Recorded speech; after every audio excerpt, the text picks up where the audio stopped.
So today I'm going to be showing you how to remove the spark arrestor on your Transalp 750 2023 to 2024 and rising.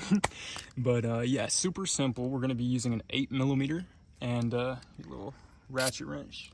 And yeah, so I'll show you. Some of you asked me how to do this after I had posted the sound clip of the stock exhaust with the spark arrestor versus the spark arrestor removed. So yeah, I'm going to show you. Super simple. All it is these 3 bolts. Just gonna, right? Super simple. Just these guys on releasing all of them at once. And putting it back on, just reverse the process, you know? And make sure you do it when you're tightening, tighten it equally, right? So it compresses the little gasket thing, the metal gasket, evenly. And yeah, it's like an O-ring kind of deal. You'll see. You'll see. But yeah. Super simple. For those of you who are, I know a lot of you are going to be like, oh, I can do this. I don't need your help. You're stupid. I hate you. Whatever.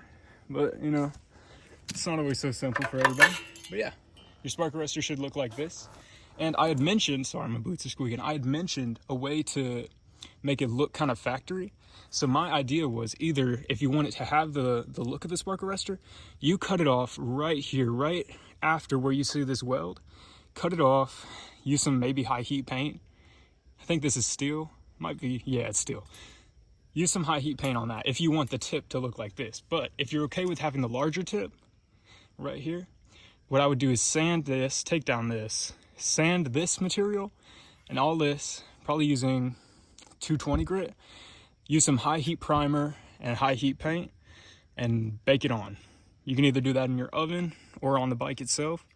But make sure when you're doing that, you put your bolts back in so it doesn't clog up these threads. But yeah, and putting it back on, the process is just reversed, but I'll do that off camera. I just wanted to help some of you guys out who are asking. All right, y'all, have a good day.